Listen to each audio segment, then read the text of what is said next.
नमस्कार दोस्तों, आपका स्वागत है आपके अपने यूट्यूब चैनल स्मार्ट स्टडी पर। फ्रेंड्स, आज की क्लास यूपी पुलिस कांस्टेबल परीक्षा के लिए बहुत ही ज़्यादा महत्वपूर्ण है, क्योंकि इस क्लास से आपको एग्जाम में सीधे 20 से 25 नंबर मिलने की पूरी संभावना है। तो आप लोगों को एक भी क्वेश्चन मिस करने की गलती नहीं करना है। सारे क्वेश्चन आप लोगों को तैयार कर लेना है। सारे क्वेश्चन सिलेक्टेड हैं और एग्जाम में आने वाले हैं। तो बिना टाइम वेस्ट के आज की क्लास को हम स्टार्ट करेंगे। उससे पहले तो आप लोग स्मार्ट स्टडी यूट्यूब चैनल पर नए हैं और चैनल को अभी तक सब्सक्राइब नहीं किया है, तो प्लीज़ चैनल को सब्सक्राइब कर लो, बेल आइकन को प्रेस कर लो, ताकि आने वाली वीडियो का नोटिफिकेशन सबसे पहले आप लोगों को मिल सके। जो लोग अभी तक स्मार्ट स्टडी के ऑफिशियल टेलीग्राम चैनल को ज्वाइन नहीं करें हैं, सभी लोग टेलीग्राम चैनल को ज्वाइन कर लो। टेलीग्राम चैनल की लिंक जो है आपको डिस्क्रिप्शन बॉक्स में मिल जाएगी, वहां पर क्लिक करके आप लोग जरूर ज्वाइन हुई। पहला क्वेश्चन है, इलाहाबाद की संधि 1765 किसके बीच हुई थी? तो इलाहाबाद की संधि जो हुई थी वो सिराजुद्दौला दौला और क्लाइव के बीच, शाह आलम द्वितीय और क्लाइव के बीच हुई थी। इस प्रकार से ऑप्शन नंबर डी जो है आपका बिल्कुल सही जवाब हो जाता है। ठीक, ऑप्शन नंबर डी बिल्कुल सही जवाब हो जाता है। चलते हैं क्वेश्चन नंबर 2 पर। क्वेश्चन नंबर 2 है, दीन ए इलाही की स्थापना किसने की थी? महत्वपूर्ण क्वेश्चन है। दीन ए इलाही की स्थापना जो की थी वो अकबर ने किया था। ऑप्शन नंबर ए जो है बिल्कुल सही जवाब है। चलते हैं क्वेश्चन नंबर 2 पर। क्वेश्चन नंबर 2 है कि सांची स्तूप किस काल का है? सांची स्तूप किस काल का है? मौर्य काल, गुप्त काल, कुषाण काल या फिर हर्ष काल? तो सही जवाब हो जाता है ऑप्शन नंबर ए, मौर्य काल का। ठीक है, सांची स्तूप जो है वो मौर्य काल का है। क्वेश्चन नंबर 4 पे चलते हैं। आर्य समाज की स्थापना किसने की? आर्य समाज की स्थापना किसने की? तो सही जवाब है option number B, Swami Dayanand Saraswati ji ने। ऑप्शन नंबर बी जो है बिल्कुल सही जवाब है, स्वामी दयानंद सरस्वती जी। चलते हैं क्वेश्चन नंबर 5 पर। क्वेश्चन नंबर 5 है, चौरी चौरा कांड किस वर्ष हुआ था? चौरी चौरा कांड किस वर्ष हुआ था? तो 5 का सही जवाब हो जाता है ऑप्शन नंबर बी, 1922 में। कब हुआ था? 1922 में। चौरी चौरा कांड जो है 1922 में हुआ था। क्वेश्चन नंबर 6 पे चलते हैं। क्वेश्चन नंबर 6 है कि बुद्ध को ज्ञान कहाँ प्राप्त हुआ था? बुद्ध को ज्ञान कहाँ प्राप्त हुआ? सारनाथ, कुशीनगर, बोध गया या लुम्बिनी? तो 6 का सही जवाब हो जाता है ऑप्शन नंबर सी, बोध गया में। कहाँ प्राप्त हुआ? बोध गया में प्राप्त हुआ। अब चलते हैं क्वेश्चन नंबर 7 पर। क्वेश्चन नंबर 7 है, महाभारत के रचयिता कौन है? महाभारत के रचयिता कौन माने जाते हैं? तो 7 का सही जवाब है व्यास जी। ऑप्शन नंबर बी जो है बिल्कुल सही जवाब है, व्यास जी माने जाते हैं। क्वेश्चन नंबर 8 चलते हैं। अजंता की गुफाएं किस राज्य में स्थित हैं? अजंता की गुफाएं किस राज्य में स्थित हैं? तो सही जवाब है महाराष्ट्र में। ऑप्शन नंबर ए सही जवाब है, महाराष्ट्र में। चलते हैं क्वेश्चन नंबर 9 पर। क्वेश्चन नंबर 9 है, अलाउद्दीन खिलजी ने बाजार नियंत्रण क्यों लागू किया? अलाउद्दीन खिलजी ने बाजार नियंत्रण क्यों लागू किया? तो 9 का सही जवाब हो जाता है ऑप्शन नंबर ए, सेना मजबूत करने हेतु। सेना मजबूत करने हेतु। क्वेश्चन नंबर 10 पे चलते हैं। गांधी इरविन समझौता कब हुआ था? तो गांधी इरविन समझौता जो हुआ था 1931 में हुआ था। कब हुआ था? 1931 में हुआ था। ऑप्शन नंबर ए जो बिल्कुल सही जवाब है। अब आप लोग कमेंट करके बताइए कि आपके 10 में कितने क्वेश्चन सही हो चुके हैं। आप लोगों के 10 में कितने क्वेश्चन सही हो चुके हैं? जल्दी से कमेंट करके बताइए।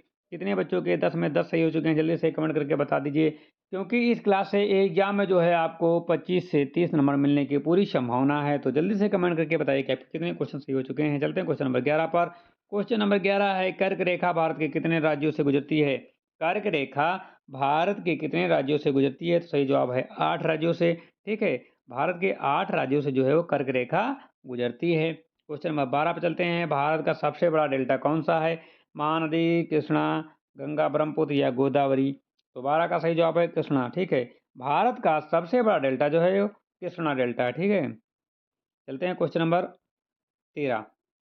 अरावली पर्वत की दिशा क्या है? अरावली पर्वत की दिशा क्या है? तो 13 का सही जवाब है ऑप्शन नंबर बी, उत्तर दक्षिण। ठीक है, उत्तर दक्षिण। 13 पे चलते हैं। लू किस प्रकार की हवा है? लू किस प्रकार की हवा है? तो 14 का सही जवाब है ऑप्शन नंबर बी, गर्म। किस प्रकार की हवा है?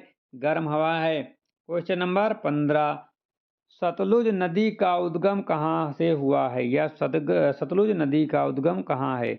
मानसरोवर, हिमालय, तिब्बत या नेपाल? तो 15 का सही जवाब हो जाता है ऑप्शन नंबर सी, तिब्बत से। ठीक है, सतलुज नदी का उद्गम जो है वो तिब्बत से हुआ है। चलते हैं क्वेश्चन नंबर चलते हैं 16 पर। काली मिट्टी किस फसल के लिए उपयुक्त है? काली मिट्टी किस फसल के लिए उपयुक्त है? गेहूं, चावल, कपास या गन्ना? तो काली मिट्टी जो है वो गेहूं की कपास की खेती के लिए उपयुक्त है। ऑप्शन नंबर सी जो है बिल्कुल सही जवाब है। क्वेश्चन नंबर 17 है, भारत का सबसे बड़ा बंदरगाह कौन सा है? भारत का सबसे बड़ा बंदरगाह कौन सा है? मुंबई, चेन्नई, कोलकाता या फिर विशाखापट्टनम? तो 17 का सही जवाब है ऑप्शन नंबर ए, मुंबई बंदरगाह जो है वो भारत का सबसे बड़ा बंदरगाह है? क्वेश्चन नंबर 18, सुंदरबन किस राज्य में है? सुंदरबन किस राज्य में है? उड़ीसा, पश्चिम बंगाल या फिर असम या फिर बिहार? तो 18 का सही जवाब हो जाता है ऑप्शन नंबर बी, पश्चिम बंगाल में। सुंदरबन जो है वो पश्चिम बंगाल में है। चलते हैं क्वेश्चन नंबर 19 पर।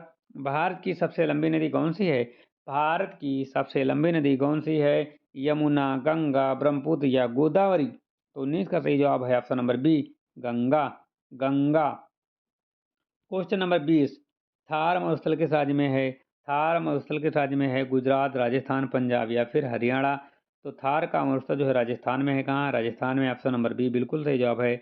आप लोग कमेंट करके बताइए कि आपके 20 में कितने सही हुए हैं? कितने बच्चों के 20 में 20 सही हो चुके हैं? आउट ऑफ 20 सही हुए हैं। जल्दी से कमेंट करके आप लोग बताइए। क्वेश्चन नंबर 21, भारतीय संविधान कब लागू हुआ? तो सभी को पता होना चाहिए 26 जनवरी 1950 को जो है भारतीय संविधान लागू हुआ था। कब लागू हुआ था? 26 जनवरी 1950 को लागू हुआ था। क्वेश्चन नंबर 22 चलते हैं। भारत का सर्वोच्च न्यायालय कहाँ स्थित है? भारत का सर्वोच्च न्यायालय कहाँ स्थित है? तो ये दिल्ली में स्थित है। नई दिल्ली या दिल्ली में स्थित, ठीक है। भारत का सर्वोच्च न्यायालय दिल्ली में स्थित है। क्वेश्चन नंबर 23 है, लोकसभा का कार्यकाल कितना होता है? 4 वर्ष, 5 वर्ष, 6 वर्ष या 3 वर्ष? तो 23 का सही जवाब हो जाता है बी, 5 वर्षों का। लोकसभा का कार्यकाल जो होता है वो 5 वर्षों का होता है। क्वेश्चन नंबर 24 है, राज्यसभा के सदस्य कितने वर्षों के लिए चुने जाते हैं? राज्यसभा के सदस्य कितने वर्षों के लिए चुने जाते हैं? तो राज्यसभा के सदस्य जो हैं वो 6 वर्षों के लिए चुने जाते हैं। कितने वर्षों के लिए? 6 वर्षों के लिए चुने जाते हैं। क्वेश्चन नंबर 25 है, जीएसटी कब लागू हुआ? जीएसटी कब लागू हुआ? तो ये 2017 में 1 जुलाई 2017 को जो है जीएसटी लागू हुआ था। आप लोग कमेंट करके बताइए कि जीएसटी का पूर्ण रूप क्या है या फुल फॉर्म क्या है? क्वेश्चन नंबर 26 पे चलते हैं। 26 है कि भारत का वित्त आयोग कितने वर्षों के लिए बनता है? भारत का वित्त आयोग कितने वर्षों के लिए बनता है? 3, 4, 5 या 6? तो 26 का सही जवाब हो जाता है 5 वर्षों के लिए बनता है। भारत का वित्तीय आयोग जो है वो 5 वर्षों के लिए बनता है। क्वेश्चन नंबर 27 है, रिजर्व बैंक की स्थापना कब हुई थी?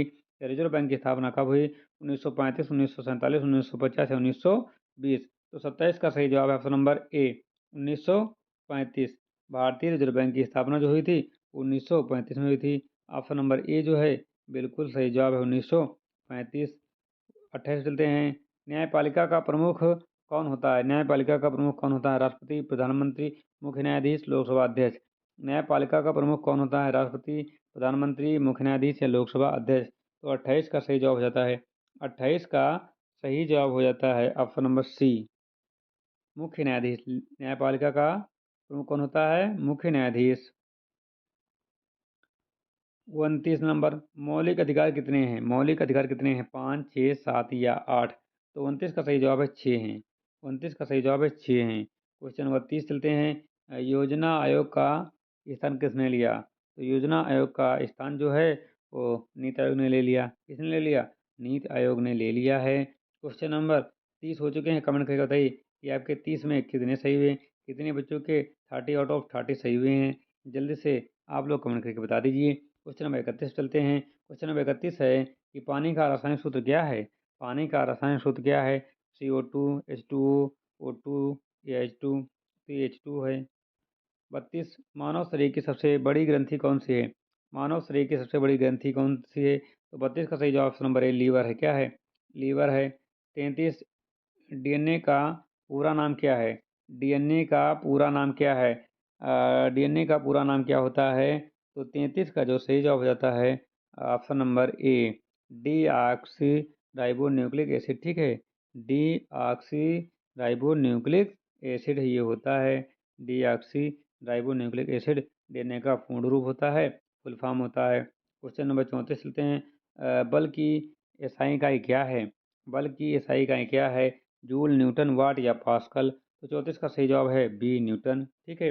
B, Newton. बल की एसआई इकाई न्यूटन है। 35 नंबर, प्रकाश की गति कितनी होती है?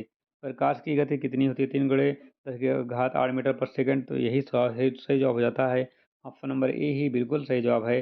3 गुणे 10 की घात 8 मीटर पर सेकंड जो होती है वो बल्कि वो प्रकाश की गति होती है, ठीक है। चलते हैं क्वेश्चन नंबर 36 पर। सबसे हल्की गैस कौन सी होती है? ऑक्सीजन, हाइड्रोजन, नाइट्रोजन या हीलियम। तो 36 का सही जवाब है बी, हाइड्रोजन। ठीक है, सबसे हल्की गैस हाइड्रोजन गैस। 37 चलते हैं। मानव हृदय में कितने कक्ष होते हैं? चैम्बर कितने होते हैं? 2, 3, 4 या 5। तो मानव मानव हृदय में पूछ रहा है, ठीक है। मानव हृदय में कितने कक्ष होते हैं? ठीक, कितने कक्ष पूछ रहा है, कितने कक्ष होते हैं। तो 37 का सही जवाब हो जाता है 4 होते हैं। कितने होते हैं? 4 होते हैं। क्वेश्चन नंबर 38 है। विटामिन सी का स्रोत क्या है? विटामिन सी का स्रोत क्या है?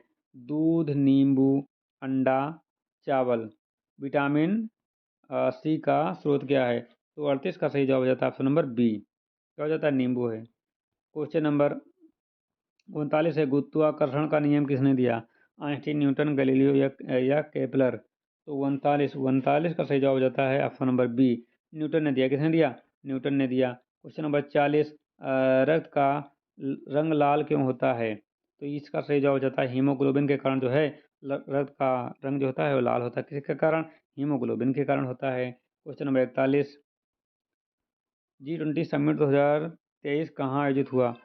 G20 समिट 2023 कहाँ आयोजित हुआ? तो ये जो आयोजित हुआ था वो नई दिल्ली में या दिल्ली में आयोजित हुआ था। ऑप्शन नंबर ए जो है बिल्कुल सही जवाब हो जाता है। क्वेश्चन नंबर 42 है। चंद्रयान 3 किस वर्ष लॉन्च किया गया? चंद्रयान 3 किस वर्ष लॉन्च किया गया? तो 42 का सही जवाब हो जाता है ऑप्शन नंबर 42 का सही जवाब हो जाता है बी, 2023 में लॉन्च हुआ। चंद्रयान 3 2023 में लॉन्च हुआ। क्वेश्चन नंबर 43 है। भारत का वर्तमान चुनाव आयुक्त कौन है? भारत के वर्तमान चुनाव आयुक्त कौन है? तो 43 का सही जवाब है राजीव कुमार। ठीक है, राजीव कुमार। अब चलते हैं 44 पे। 44 है। नीति आयोग के अध्यक्ष कौन होते हैं? राष्ट्रपति, प्रधानमंत्री, वित्त मंत्री या गृह मंत्री। तो नीति आयोग के अध्यक्ष जो होते हैं वो प्रधानमंत्री होते हैं। कौन होते हैं? प्रधानमंत्री होते हैं। चलते हैं अगले क्वेश्चन पर। ओलंपिक 2024 कहाँ हुआ था? ओलंपिक 2024 कहाँ हुआ? टोक्यो, पेरिस, लंदन या बीजिंग। तो 46 का सही जवाब हो जाता है बी, पेरिस में हुआ। कहाँ हुआ? पेरिस में हुआ। क्वेश्चन नंबर 47 है। विश्व पर्यावरण दिवस कब मनाया जाता है? विश्व पर्यावरण दिवस कब मनाया जाता है? तो 47 का सही जवाब हो जाता है ऑप्शन नंबर ए, 5 जून को। 5 जून को जो है विश्व पर्यावरण दिवस मनाया जाता है। क्वेश्चन नंबर 48 है। इसरो का मुख्यालय कहाँ है? इसरो का मुख्यालय कहाँ है? तो इसरो का मुख्यालय जो है वो बेंगलुरु में है। ऑप्शन नंबर बी जो बिल्कुल सही जवाब है, बेंगलुरु में है। क्वेश्चन नंबर 49 है। जलवायु परिवर्तन से संबंधित COP28 कहाँ हुआ? जलवायु परिवर्तन से संबंधित COP28 कहाँ हुआ? दुबई, पेरिस, न्यूयॉर्क या लंदन। तो 49 सही जवाब है ऑप्शन नंबर ए, दुबई में। 50 चलते हैं। एशियाई खेल 2023 कहाँ हुए थे? एशियाई खेल 2023 कहाँ हुए थे? चीन, जापान, भारत या कोरिया। तो 50 का सही जवाब है ऑप्शन नंबर ए, चाइना में। कहाँ हुए थे? चाइना में हुए थे। तो आज की क्लास में हमने आपको पूरे 50 क्वेश्चन करा दिए हैं और इन 50 क्वेश्चनों में से आपको एग्जाम में 20 से 25 और 25 प्लस से देखने को मिलेंगे, तो 30 हो जाएंगे। ठीक है, तो 20 से लेकर 30 क्वेश्चन इस क्लास में आपको देखने को मिल सकते हैं नंबर के। ठीक है, नंबर मतलब 20 से 30 नंबर आपको इस क्लास से मिल सकते हैं। 3 नंबर का क्वेश्चन होगा तो इस क्लास से आपको 10 क्वेश्चन देखने को मिल सकते हैं मैक्सिमम। ठीक है, 10 क्वेश्चन मैक्सिमम। तो आज की क्लास यहाँ पर समाप्त होती है। यदि आपको क्लास अच्छी लगी हो तो लाइक कर देना। जो लोग स्मार्ट स्टडी यूट्यूब चैनल पर नए हैं, चैनल को अभी तक सब्सक्राइब नहीं किए हैं, प्लीज चैनल को सब्सक्राइब कर लो, बेल आइकन को प्रेस कर लो, ताकि आने वाली वीडियो का नोटिफिकेशन सबसे पहले आप लोगों को मिल सके। मिलते हैं नई क्लास के साथ, तब तक के लिए जय हिंद।